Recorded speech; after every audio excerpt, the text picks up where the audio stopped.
Pemerintah Kabupaten Bangka Selatan melakukan pemetaan terhadap sejumlah lokasi lahan sawah yang diduga terindikasi beralih fungsi menjadi lahan perkebunan kelapa sawit. Pemetaan di lapangan terdapat 3 lokasi di wilayah Desa Serdang yang terindikasi mengalami alih fungsi lahan, di antaranya Dusun Tanget 30 hektar, Dusun Limus 20 hektar, dan Racap mencapai 40 hingga 50 hektar. Menindaklanjuti hal tersebut, Kepala Bidang Sarana dan Prasarana Pertanian Johannes Sihombing mengatakan, pihaknya sudah turun di 2 lokasi, yakni Dusun Tanget dan Dusun Limus. Hasilnya, pemilik lahan bersedia melakukan pencabutan kelapa sawit untuk mengembalikan fungsi lahan. Begitu juga pemilik lahan di Dusun Limus, bersedia mengembalikan fungsi lahan sawah dengan mencabut tanaman kelapa sawit di lahan seluas 20 hektar.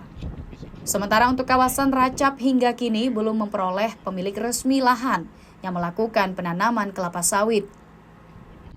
Menurut Sihombing, kawasan di Desa Serdang yang ditetapkan sebagai daerah persawahan, yakni kawasan Dusun Tanget, hamparan lahan Racap hingga ke Bendungan Mentukul, dengan total lahan yang diplot kawasan LP2B mencapai 1.800 hektar.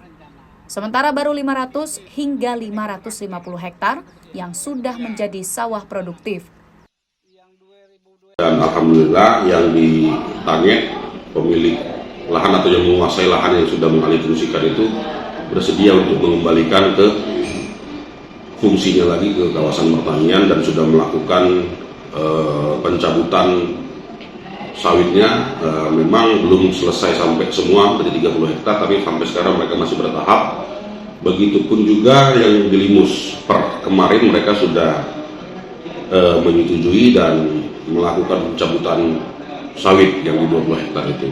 Hanya saja yang di Racap ini kami belum mendapat informasi pemiliknya siapa.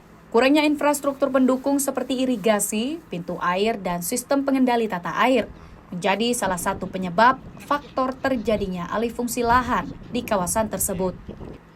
Dari Toboli, Bangka Selatan, Suandika Ananto, TVRI Bangka Belitung melaporkan.